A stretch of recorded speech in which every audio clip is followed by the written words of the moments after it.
If you're here, you're probably fascinated by the moments in history where economics, power, and morality collide in ways that still echo today. This is one of those stories: a drug, a trade deficit, and an empire that decided the best way to balance its books was to addict an entire nation. This isn't a story about random violence or accidental war. This is about a deliberate system, built carefully, refined over decades, and enforced with military power when anyone tried to stop it. If this is the kind of history you're here for, stick around. And if you find value in this, subscribing helps me keep making these deep dives. Now, let's talk about how Britain turned India into an opium plantation, China into a nation of addicts, and used the profits to build an empire. This is the story of the Opium Wars. Picture London in the late 18th century, and you'll find an empire with an expensive problem, one that's draining British silver reserves at an alarming rate. That problem is tea. By the 1830s, the British East India Company is importing tens of millions of pounds of Chinese tea every single year, and it's not just a luxury anymore. Workers drink it in the morning before heading to factories. Aristocrats serve it in parlors. Tea has woven itself into the fabric of British life so completely that the nation can't imagine existing without it. And there's only one place to get it: China. But here's where things get complicated, because China doesn't want anything Britain has to offer. The Chinese have set up what's called the Canton system to control all foreign trade, and it's designed to keep foreigners at arm's length while extracting maximum profit. If you're a foreign merchant, you can only trade in one city, Canton, which we now call Guangzhou. You're confined to a small district outside the city walls, and you can only deal with government-approved Chinese merchants. You can't learn Chinese, you can't bring your families. You're tolerated, barely, and kept under constant watch. China makes it very clear why they've designed the system this way, and the story of how they delivered that message is worth telling.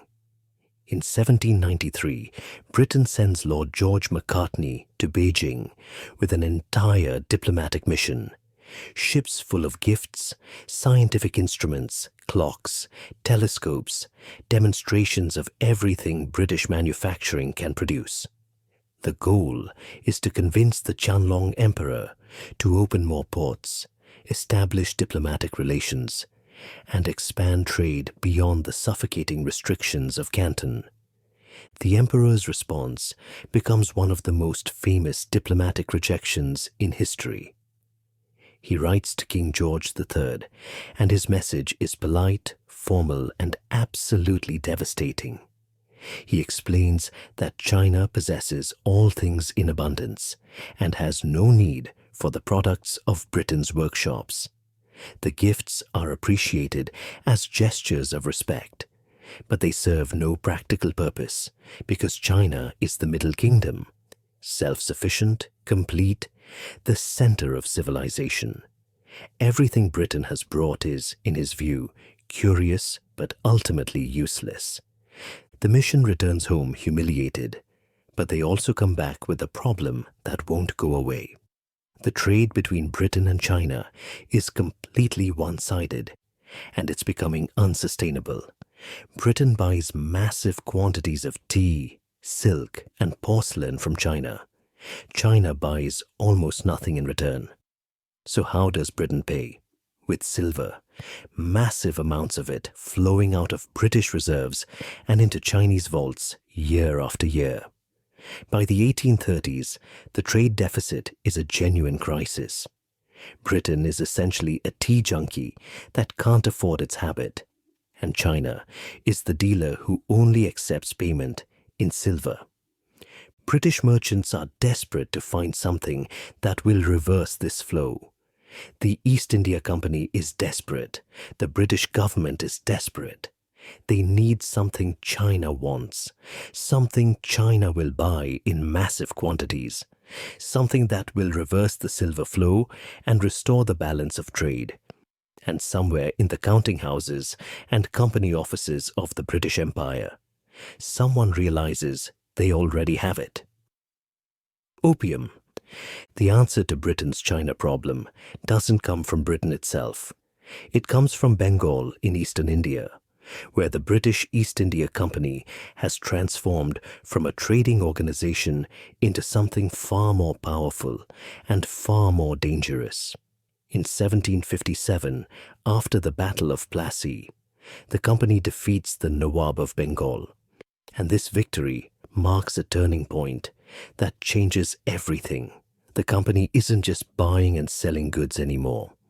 It's become a government with its own territory, its own tax collection system, and its own army. And in the fields of Bengal, they discover something that will solve their China problem: poppies. Opium has been grown in India for centuries in small amounts for medicinal use. Nothing organized, nothing industrial. But the East India Company sees potential in these white and purple flowers that most people barely notice. They don't just want to trade opium. They want to control it, monopolize it, and turn it into an industrial scale operation. And so they build a system that's as efficient as it is brutal. Here's how the machine works.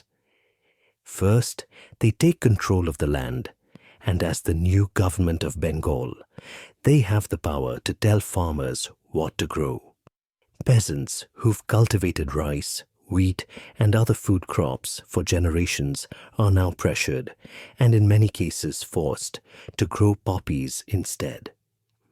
The company offers advances and loans to farmers, but the terms are designed to create dependency rather than prosperity. Once a farmer accepts the advance, he's locked into the system. He has to grow poppies, he has to sell exclusively to the company, and he has to accept whatever price the company decides to pay.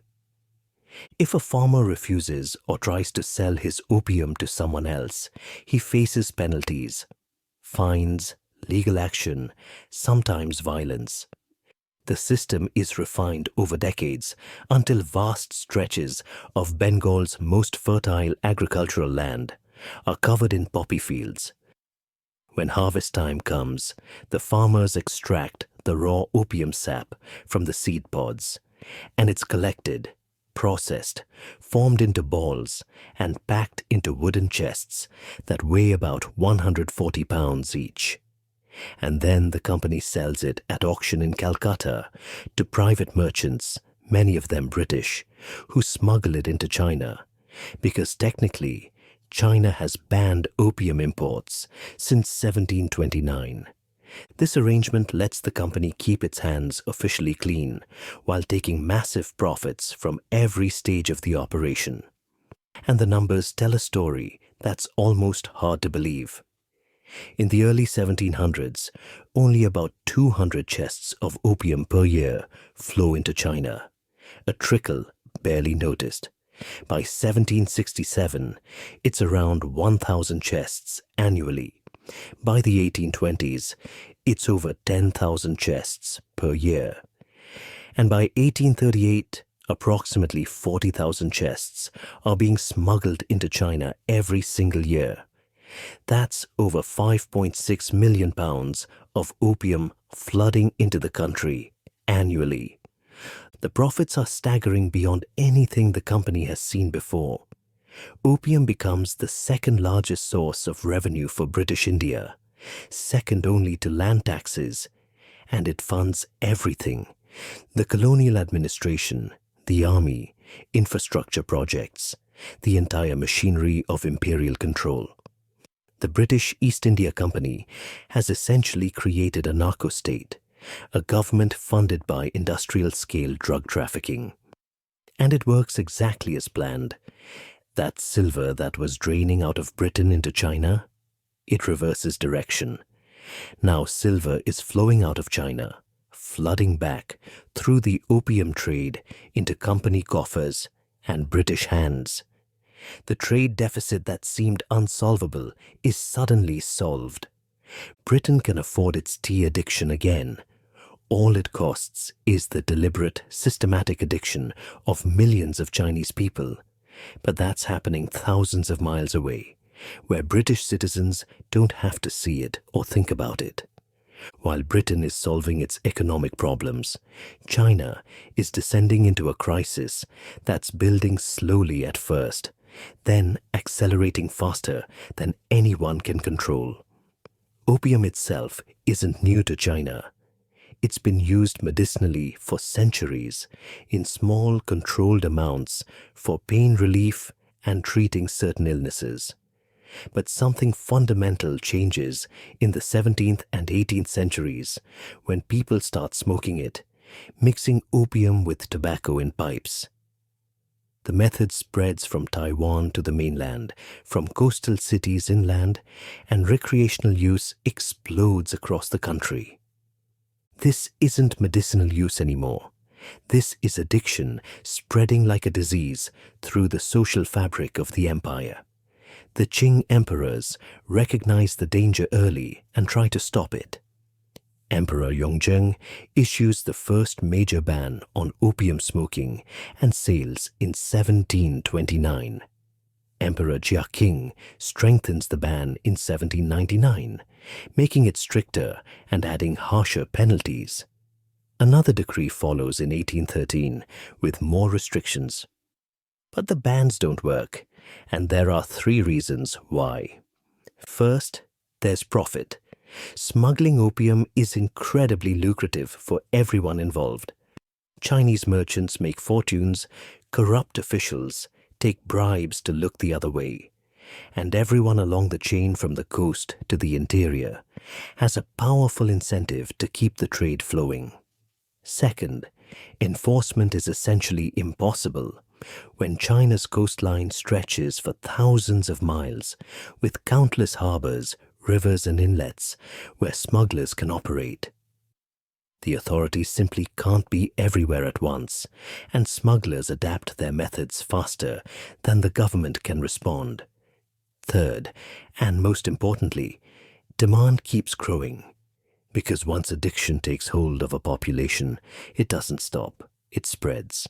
By the 1830s, the crisis is everywhere, cutting across all class boundaries in ways that shock and terrify the imperial court. Scholars are smoking opium. Government officials are smoking it. Soldiers are smoking it. Merchants, laborers, and peasants are all falling into addiction.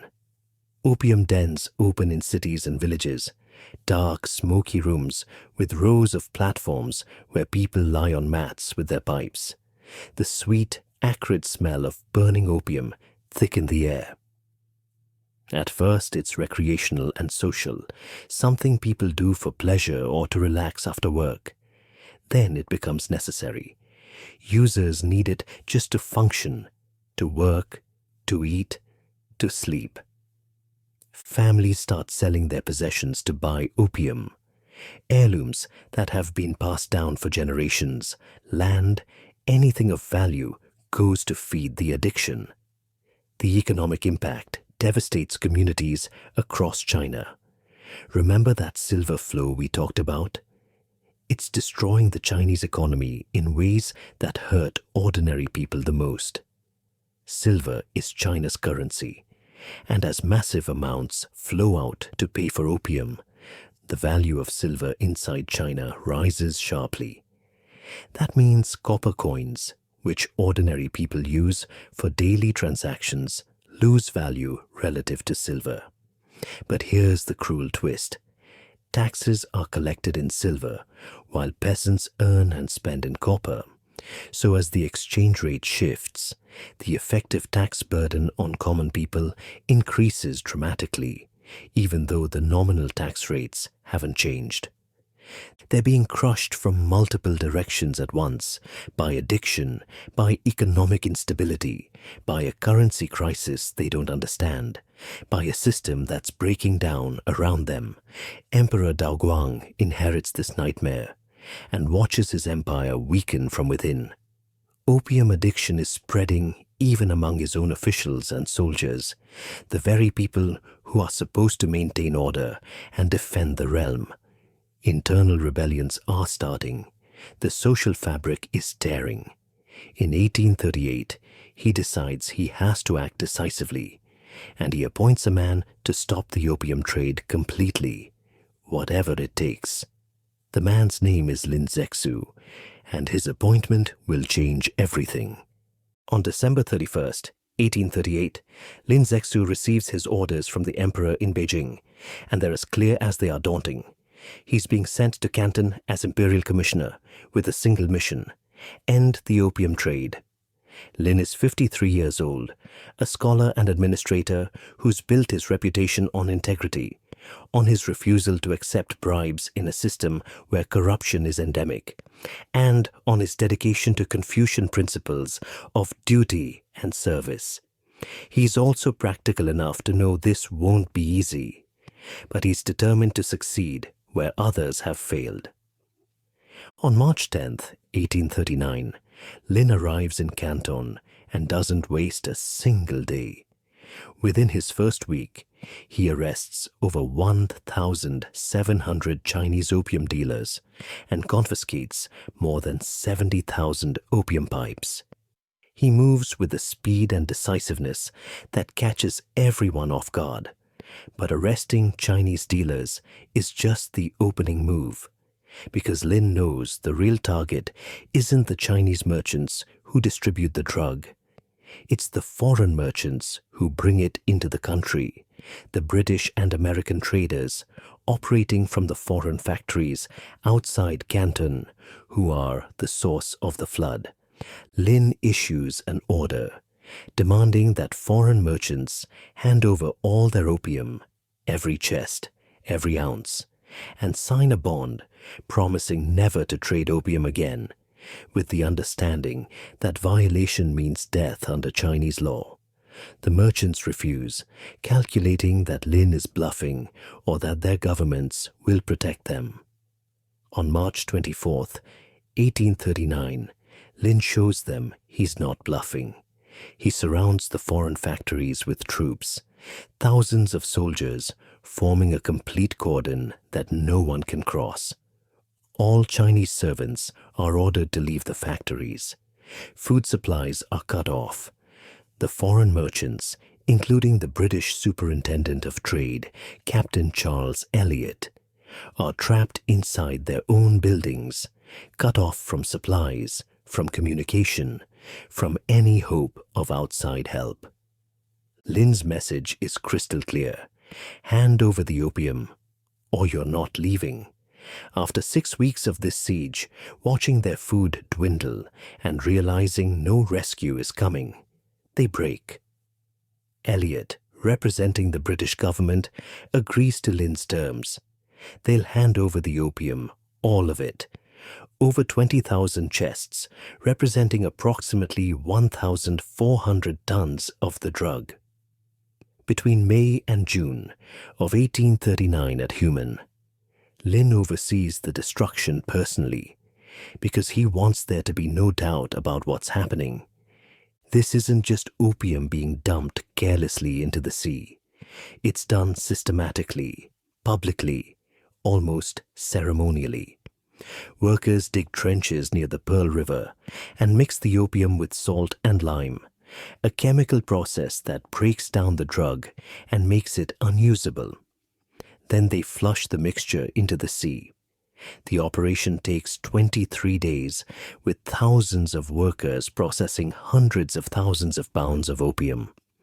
Lin documents everything meticulously and reports back to the emperor that the operation is complete, and the message to foreign traders is clear: this trade ends here. But Lin does something else that's extraordinary. He writes a letter to Queen Victoria herself. The letter is part moral appeal, part legal argument, part warning, and it's one of the most remarkable documents of the era. He points out that opium is illegal in Britain itself, that the British government has banned it. So why is Britain allowing, even encouraging, its merchants to sell it abroad? Why poison China with something Britain won't tolerate at home? He appeals to her sense of morality and justice, and he issues a clear warning that China's new laws impose the death penalty for opium smuggling, and they will be enforced. The letter never reaches Queen Victoria. It's published in newspapers, but she herself may never read it. But the British merchants who've just watched their fortunes literally dissolved and flushed into the sea, they're absolutely furious. The destroyed opium represents millions of pounds in value, their livelihoods and their futures. They petition Parliament, they lobby officials, and they demand compensation and action. And they get it because powerful figures in London, merchants with investments in the China trade, politicians with connections to trading companies, economic interests that depend on Asian markets, start pushing hard for war. Not officially over drugs, of course. The rhetoric is about trade rights, national honor, and protection of British subjects. Lord Palmerston, the Foreign Secretary, frames it exactly that way. Lin's actions are an outrage, a violation of international norms, an insult to British sovereignty that cannot stand. The reality is simpler and uglier. Britain is going to war to protect drug trafficking and the profits that flow from it. Parliament debates the issue, and there is opposition. Some members are genuinely disgusted by the idea of fighting a war to force drugs on another country. But the pro-war side wins, barely. And in September 1839, the British government authorizes military action. The First Opium War begins. When the British fleet arrives off the Chinese coast in June 1840, it's not a massive force by imperial standards. About 15 warships, 4,000 troops, and a few armed steamers. But it's more than enough because the technological gap between the two militaries is enormous and decisive. The British have steam-powered gunboats that can move against wind and current, giving them maneuverability that sail-powered ships simply can't match. They have modern artillery with longer range and greater accuracy than anything China possesses. They have trained professional soldiers and marines with experience from decades of colonial warfare across the globe. China, by contrast, has traditional war junks, sail-powered wooden vessels armed with outdated cannons and manned by soldiers who've never faced an enemy like this. The Qing military hasn't fought a major external war in generations, and its navy is designed for coastal patrol and anti-piracy operations, not for facing a modern European fleet in open combat. The British strategy is brutally simple. Avoid large land battles where numbers might matter. Use naval superiority to strike coastal cities and control waterways, and apply pressure until China has no choice but to negotiate. They start near Canton, but instead of attacking directly, the fleet sails north in a move that surprises the Chinese commanders. In July 1840, they reach the Zhoushan Islands near Shanghai and capture the main island quickly with minimal resistance. Then they continue north toward the Bohai Gulf, getting close enough to threaten Beijing itself.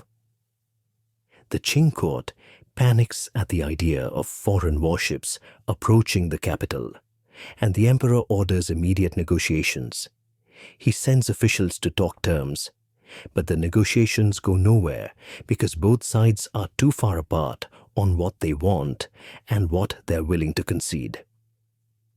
In 1841, fighting resumes with the British moving back south to attack the forts defending the Pearl River approaches to Canton.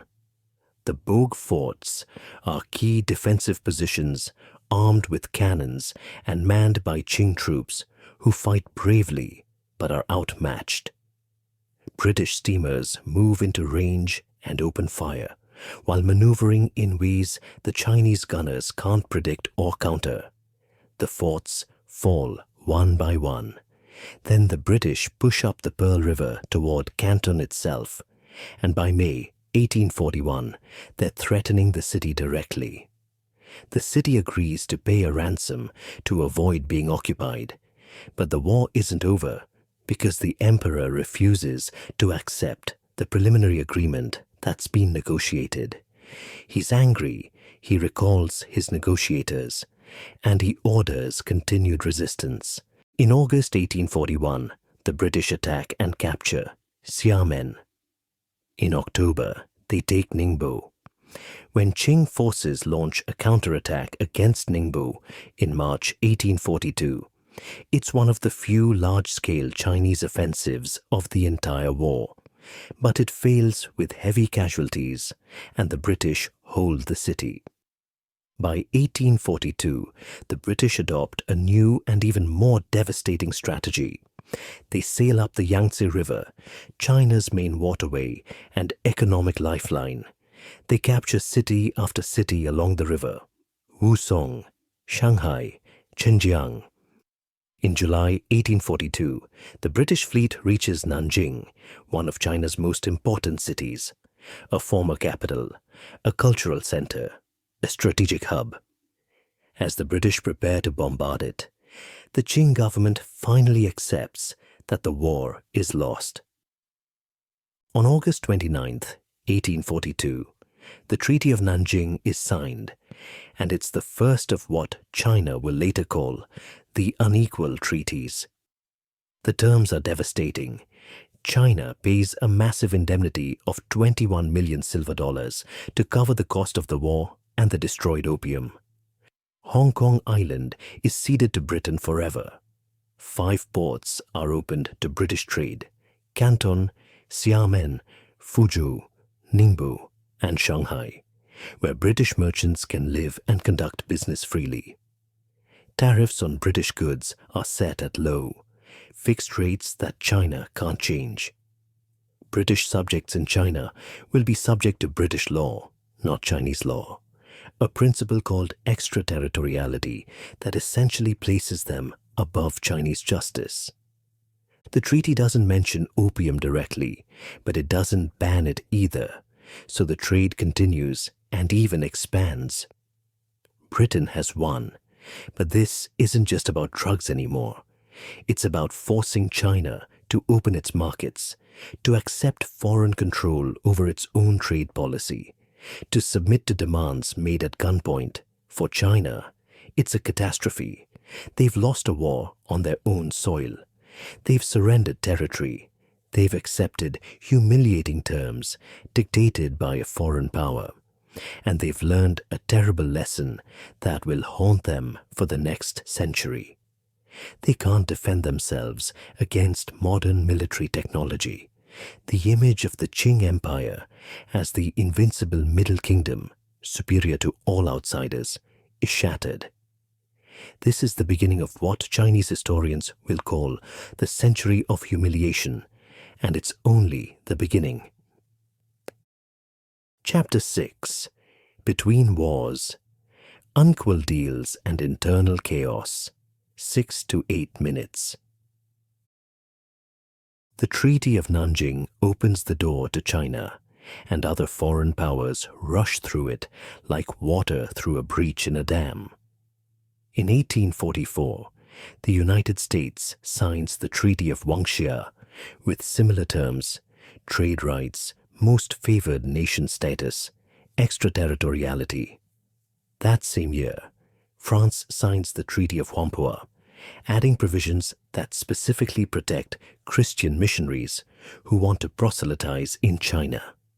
The foreign presence expands rapidly across the treaty ports as merchants establish businesses, build warehouses, and set up residential areas where they live according to their own laws. Foreign merchants operate under their own legal systems, meaning Chinese authorities can't arrest them, can't prosecute them, can't touch them even if they commit crimes on Chinese soil. Missionaries arrive in greater numbers than ever before, establishing churches, schools, and hospitals, while preaching Christianity openly in a country where the imperial court views it with deep suspicion. For many Chinese people, this feels less like trade and more like an invasion. Foreign ideas, foreign religion, foreign legal systems operating inside China's borders with impunity. Resentment builds throughout Chinese society, but the Qing government is too weak to push back effectively. They've just lost a war they thought they couldn't lose. Their military has been exposed as inadequate, and they can't afford another conflict with Western powers. But they're also facing something far worse than foreign encroachment: internal rebellion on a scale that threatens the dynasty's very survival.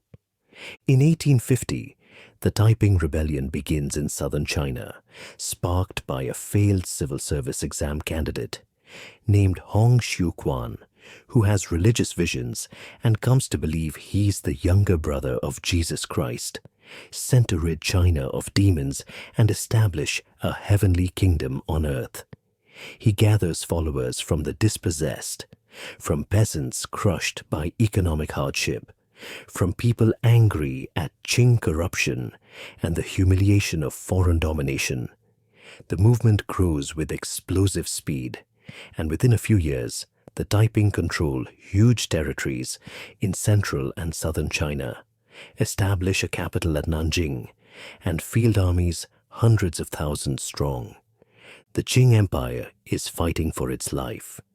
The rebellion lasts 14 years and becomes one of the deadliest conflicts in human history. Estimates suggest 20 to 30 million people die from combat, famine, and disease. The Qing eventually suppress it, but barely, and only with foreign help from the very powers that humiliated them. The empire is never the same after this near-death experience. Meanwhile, through all of this chaos, the opium trade not only continues, but actually gets worse. The treaty ports provide cover for foreign merchants to operate more openly. Smuggling becomes easier and more organized. Addiction spreads further into Chinese society, reaching regions that were previously untouched. The silver drain continues, the economic instability continues, and social breakdown accelerates. And then another crisis emerges from a minor incident that will give Britain the excuse it's been looking for to come back and finish what they started. On October 8, 1856, Chinese officials board a ship called the Arrow that's docked in Canton, and what happens next becomes the pretext for another war. The Arrow is registered in Hong Kong, owned by Chinese merchants, and crewed by Chinese sailors. But it's flying the British flag when the officials come aboard to arrest several crew members who are suspected pirates. The British consul immediately claims the ship is British property, the arrest is illegal, and the whole incident is an insult to British sovereignty that demands an official apology. It's a flimsy pretext at best. The ship's British registration had actually expired, making the Chinese action entirely legal. But Britain doesn't care about the legal details because they want another war. The Treaty of Nanjing hasn't given them everything they wanted. British merchants want more access, more ports, legal protection for the opium trade, the right to travel inland, and diplomatic representation in Beijing itself. China has resisted all of these demands, so Britain decides to force the issue at gunpoint once again. This time, They bring an ally in France, which has its own grievance to justify military action. A French missionary has been executed in Guangxi province for violating Chinese laws, and Paris wants compensation and stronger protections for missionaries operating in China. In October 1856, British and French forces attack Canton. The city resists for months, but in December 1857, it falls to the Allied forces who occupy it, arrest the governor, and install their own administration to run the city. But they're not satisfied with Canton alone. They want a new treaty with better terms. So in 1858, the British and French fleets sail north and attack the Taku forts that defend the approaches to Tianjin and Beijing. The forts fall after intense bombardment, and in May 1858, with foreign armies closing in on the capital, the desperate Qing government agrees to negotiate. The Treaty of Tianjin is signed in June with terms even more humiliating than the Treaty of Nanjing. 10 more treaty ports opened, foreign diplomats allowed to reside permanently in Beijing. Christian missionaries given the right to travel and preach anywhere in China. Foreign ships given navigation rights on the Yangtze River. And crucially, the opium trade is formally legalized and protected by international treaty. But the treaty has to be ratified in Beijing, and when British and French diplomats return with military escorts in June 1859 to complete this process, they try to sail up to Tianjin through the Taku forts. The Qing forces, feeling humiliated and under pressure from anti-foreign factions at court, make a fateful decision. They open fire. They sink several British gunboats and inflict significant casualties in one of the few Chinese victories of either Opium War.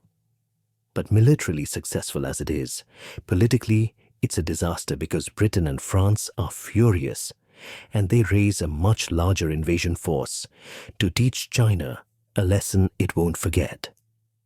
In 1860, the Allies return with overwhelming military power. In August, the Taku forts are attacked again, and this time they fall quickly. The Allied armies march on Beijing, and in September, Qing forces try to stop them at Baliqiao near the capital. They are defeated badly, and the road to Beijing lies open. The emperor flees the capital and retreats to Chengde, a summer palace in the mountains, leaving the city defenseless. In October 1860, British and French forces enter Beijing. They don't occupy the city itself, but they do something that will scar Chinese memory for generations. They loot and burn the old summer palace, Yuan Mingyuan. This isn't just any building. It's one of China's architectural treasures, an imperial retreat with sprawling gardens, lakes, and palaces filled with centuries of accumulated art, treasures, and cultural artifacts. French and British soldiers spent days looting everything valuable: jade, silk, gold, ancient manuscripts, porcelain, anything they can carry. Then the British commander, Lord Elgin, orders the entire complex destroyed as punishment and as a message about what happens when China resists foreign demands. The flames burn for 3 days, consuming one of the greatest architectural achievements in Chinese history. For Chinese people then and now, the destruction of the Summer Palace is a symbol of foreign brutality and national humiliation that never heals. On October 24th, 1860, the Convention of Beijing is signed with terms that expand on the Treaty of Tianjin. More indemnities paid to Britain and France, Kowloon Peninsula ceded to Britain, and the opium trade fully legalized and protected under international law. The Second Opium War is over, and China has been forced to its knees again. The door isn't just open now, it's been kicked completely off its hinges. Let's step back now and look at what was actually built here, because the opium machine created consequences that reached far beyond the immediate profits and military victories. For Britain, the system worked exactly as designed and delivered results beyond what its architects probably imagined. It solved the tea problem completely as the trade deficit reversed and silver flowed back into British hands. But it did far more than just balance the books. The revenue from opium sales in India funded the entire infrastructure of British colonial rule. It paid for the administration, for the military, for roads and railways and ports. Without opium revenue, the British Raj in India would have been far more expensive, possibly unsustainable without massive subsidies from London.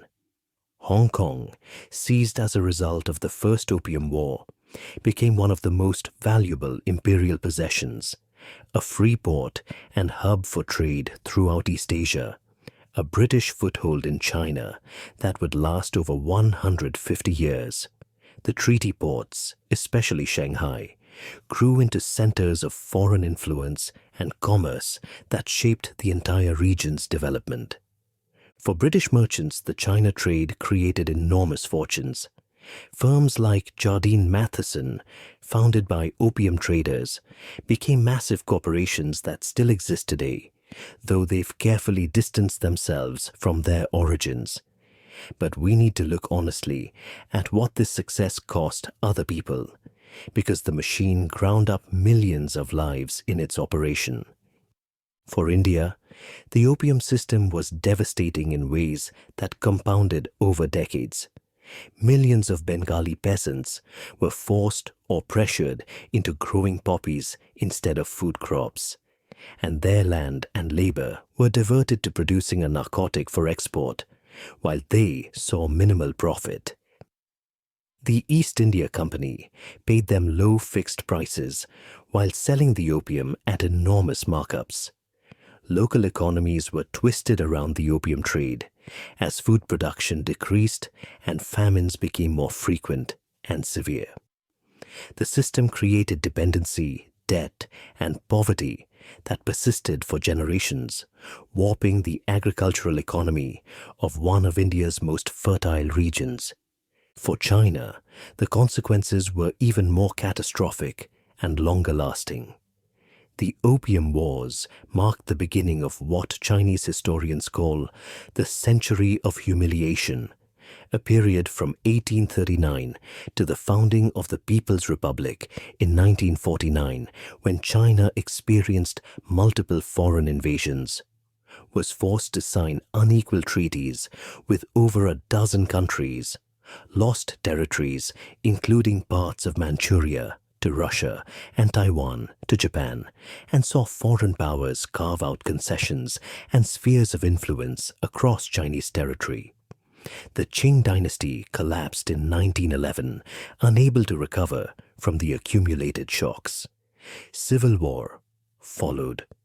Japanese invasion and occupation in the 1930s and 1940s brought immense suffering. And through all of it, the memory of how it started, with foreign powers forcing drugs on China to solve a trade deficit, remained vivid and painful. The memory of the Opium Wars is still very much alive in China today, in ways that shape the country's worldview and foreign policy. In schools, children learn about Lin Zexu as a national hero, the principled official who stood up to foreign drug dealers and tried to protect his country. They learn about the burning of the Summer Palace, about unequal treaties, about foreign powers forcing China to surrender its sovereignty piece by piece. This history isn't abstract or academic. It's taught as a foundational narrative about China's place in the world and what happens when the country is weak. When Chinese leaders talk about national rejuvenation or the Chinese dream, they're explicitly talking about overcoming that century of humiliation and restoring China to what they view as its rightful place as a great power. The Belt and Road Initiative, China's territorial claims in the South China Sea, its assertiveness in international disputes, all of this carries echoes of that history, of a determination to never again be vulnerable to foreign domination. Britain, by contrast, rarely discusses this history. The Opium Wars aren't prominent in British education. They're not part of the national memory the way World War II or the Industrial Revolution are. For most British people, if they know about the Opium Wars at all, they're a footnote, an uncomfortable chapter in imperial history that's easier to gloss over or ignore. But they shouldn't be ignored, because this wasn't accidental, and this wasn't a misunderstanding born of cultural differences or diplomatic failures. This was a deliberate system, carefully designed, built over decades, and enforced with military power when anyone tried to stop it. It was a system where Indian farmers were coerced into growing drugs, where those drugs were smuggled into China despite Chinese laws and desperate attempts to stop the trade, where millions became addicted and their society was destabilized, and where, when China finally tried to enforce its own laws, Britain went to war twice to force them to accept the drug trade and wrote it into international treaties at gunpoint. All of this was done to solve a trade deficit, to protect commercial profits, and to maintain the financial machinery of empire. The opium machine worked exactly as designed. It generated enormous wealth for Britain. It funded an empire, and it opened China to Western trade and influence. But it was built on addiction, on coercion, and on violence. And the consequences for India, for China, and for the global order lasted for generations and still echo in our world today. History isn't just about what happened, it's about understanding why it happened, who made those decisions, and who paid the price. The Opium Wars weren't ancient history when they ended. Their effects rippled forward into rebellions and revolutions, into world wars and the Cold War, into the power dynamics and international relationships we navigate today. If this deep dive connected some dots you hadn't thought about before, if it helped you understand how economic systems and imperial ambitions shaped the world we've inherited, I'd really appreciate if you subscribed. There are more stories like this, more moments where economics and empires and human lives collided in ways that still matter, that still influence how our world works. Thanks for being here. Thanks for listening to this story. See you in the next one.